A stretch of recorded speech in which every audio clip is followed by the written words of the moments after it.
The different initiatives which are being tied together here really very separate initiatives, and they have come about not because of the New Silk Road. They have been in place for many years, most of them for a variety of different reasons, and there is really an attempt at the moment on behalf of US policymakers to take these things and repackage them as a New Silk Road. But to what extent these things are actually driving forward a New Silk Road idea, a coherent New Silk Road, is very questionable indeed. Could we say that your study is the first of its kind since this initiative has been reintroduced? Yes, in terms of what my study specifically looked at, it was quite new, because there has been a lot of talk about the New Silk Road in Washington and elsewhere. A lot of very knowledgeable experts discussing the reasons why the Silk Road would and would not work. But there's been very little actual research done on the ground with people who have a stake in the Silk Road, so freight forwarders, truck drivers, people, ordinary Central Asian citizens who, according to policymakers, would benefit from this. There's been very little research done actually finding out from them what effects they're seeing on the ground. So yes, as far as I'm aware, my paper was a first in that regard, yes. And you addressed 4 questions, basically. Yes. 4 topics. Could you talk about that? Sure. So I looked at 4 questions which policymakers, which are key to what policymakers feel that the New Silk Road will do for Central Asia.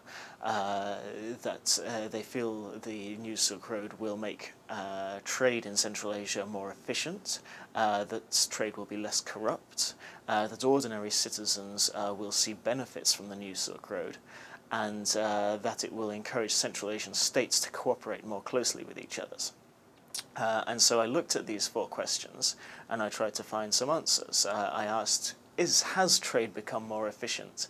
And I looked specifically at the Northern Distribution Network, the American supply network of military goods to Afghanistan, because it's often said that this Northern Distribution Network will lay the foundations for the New Silk Road. So the Northern Distribution Network has been going for 3 years now, and I looked at, in the last 3 years, has it helped to improve efficiency? Has it helped to decrease corruption? Has it made states more cooperative with each other? And unfortunately, the answer was overwhelmingly no to all 4 questions. What I found was that the Northern Distribution Network, its existence has been almost really independent of ordinary Central Asian citizens. It hasn't affected their lives in any way, by and large. And where it has affected their lives, it's actually often been negative. For example, citizens who are unable to get supplies by rail, because the rail networks, particularly in Uzbekistan, are so congested with American and NATO goods going to Afghanistan. So what I found is that the Northern Distribution Network is not having this catalyzing effect for the New Silk Road, which policymakers have hoped that it might. Obviously, there is more money for the region from this, right?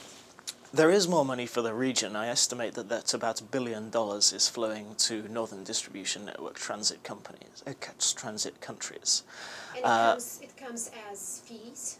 It comes in a variety of different ways. On the railways, for example, it will come as fees per container, which are paid to the state railway companies. It also comes as government-to-government payments, permission payments for allowing the Northern Distribution Network to transit through Central Asia. And then it comes in other ways as well, and particularly the way in which policymakers hope that it would come is flowing to ordinary citizens who would provide services on the New Silk Road route. So, restaurants, cafe owners selling food to truck drivers, fuel stations, helping to keep the New Silk Road moving. Now, I was able to do some calculations based on my research, and I estimate that 93% or more of the revenue coming from the Northern Distribution Network goes straight to the governments of Central Asian countries, and not to ordinary citizens. So, you know, really this is the vast majority of the trade here is interstate trade, and in terms of benefits for ordinary citizens and changes which they've seen in their lives. Well, I have visited Termiz in southern Uzbekistan twice. Once was 3 years ago, and once was 1 year ago for this research for this paper. So once was right at the start of NDN operations, and then once was when they were in full swing. And I observed basically no changes in the town whatsoever. It was exactly the same 1 year ago as it was 3 years ago. There were no new cafes, no new truck repair shops, no new filling stations or motels for people who might be transiting the Northern Distribution Network. So, as far as I could tell, the effects of the network on ordinary people was pretty much zero. So we can say that the U.S. Central Asia cooperation on this has not necessarily, borne any fruits for the people in the region. Yes, I think that's fair to say. I mean, we can't say that it's borne absolutely no fruits. There are trucking firms who have got good contracts out of this. There are freight forwarders who make a few percentage points on Northern Distribution Network contracts with state railway companies. So some citizens are benefiting, but really, if we're talking about broad-based economic benefits and regional cooperation and increased trade openness in society, there are certainly no macro-level effects which I've been able to discern. While there's so much discussion of this here within the think tanks, within the civil society in Washington and in the region, but governments in the region are not necessarily open about the difference this project has made so far. Yes. In fact, it's not really promoted. We don't hear much coverage. We don't see much coverage in the regional media about this. And when it's defined as if it's a military cooperation. It's a part of that cooperation that's necessary to keep things going in Afghanistan. Yes. Did you see that in your research too? Yes, and I think that the perception of analysts in Central Asia is by and large the right one. This is, from what's actually physically happening on the ground, this is a military logistical operation. It's not part of a framework, a policy framework for development. And it is for Afghanistan. And it is for Afghanistan. Often military logisticians, people who are promoting the New Silk Road, talk of the Northern Distribution Network as something which has been put in place, as a system which has been established in Central Asia, but I have certainly not seen the evidence of that. There are commercial shipping agreements in place for the Northern Distribution Network, but this isn't a case of transport infrastructure being upgraded. It's not a case of processes, procedures being streamlined and modernized. There are commercial contracts in place and not much else. If we were to look at this New Silk Road as an idea, as a wonderful idea, yes, that could really be good for both the region and a wider region, involving, let's say, starting from all the way from China to Eurasia, and it would definitely be very profitable, beneficial for Central Asians. Two things stand on the way. One is the lack of transparency, some of which you discuss in your report, and the lack of regional integration or political will to regionally integrate. Yes. The way NDN is defined here in Washington is that it's the first ever project that actually worked in the region. Yes, it is a military project. It is run by the military. It is about Afghanistan. but it has brought so many countries together. So that should be looked as a positive sign. Yeah. Unfortunately, I think that that is mostly spin. I mean, what the military has done is engaged commercial contractors to take shipping containers from one side of Central Asia to another. You know, if I had a few $1,000s, I could pay a commercial shipping contractor to take a container from one side of Central Asia to another. And I could have done that in 2007 before the NDN ever existed. I could have probably done it easier because there was less cargo on the roads, and there was less cargo on the railway networks. So there's, as far as my research has been able to determine, there is not really anything in terms of increased regional cooperation from the NDN, and furthermore, the fundamental problem which has meant that you know, this dream of regional cooperation has not been realized. Is the problem of Central Asian, the higher echelons of Central Asian governments and Central Asian political elites having very little vested interest in economic development.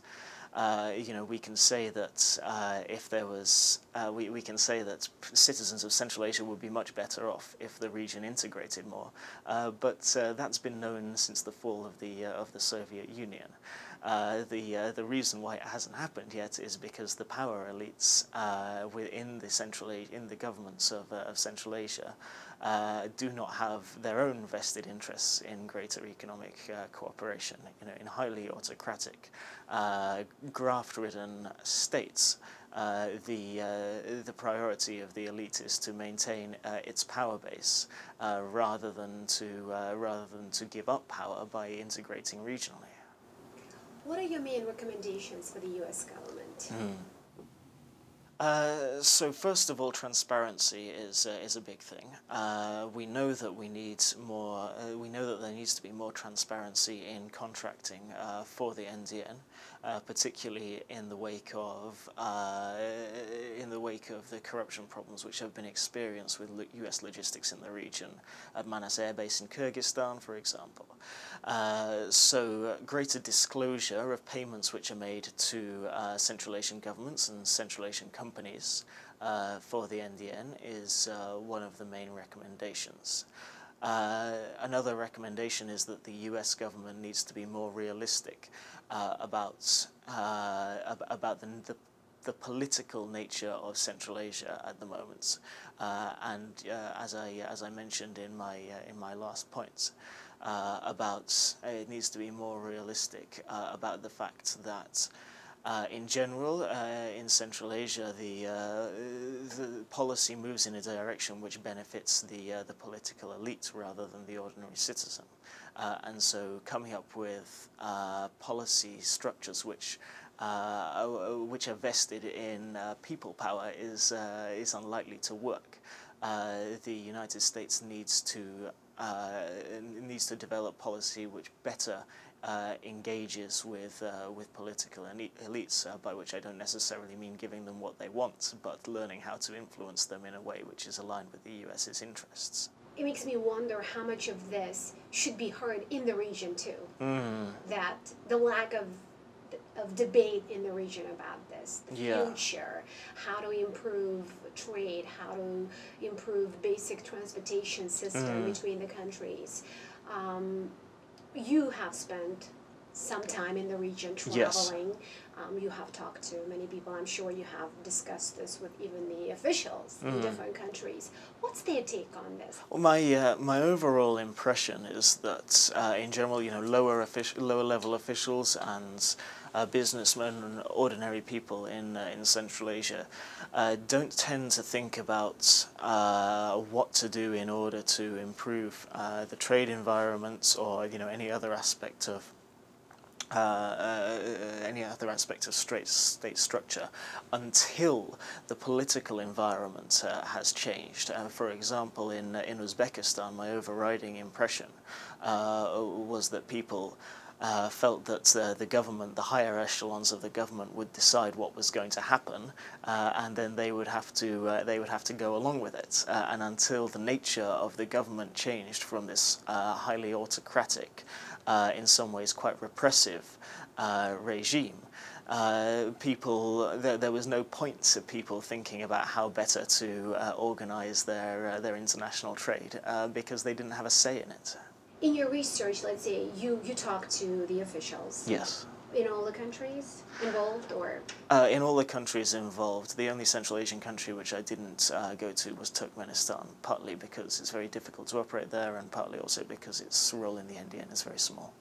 The local procurement is one of the key issues here too, yes. Because that has been looked as one sign or as one attempt to involve the region. When we ask U.S. officials how much are they buying, they usually talk about the requirements, the standards, the amount, the volume of any product that they need, and that's why they say we can't really buy a lot from Central Asia. Yeah. How much of local procurement is happening right now? Like you say, you know, when you ask officials, they generally talk about the problems of sourcing locally, and I have certainly never seen any hard figures for how much local procurement is taking place now. My impression, my suspicion is that it's very low indeed. But as you know, the information, the hard information, is just not out there, so it's quite difficult to gauge. Well, thank you.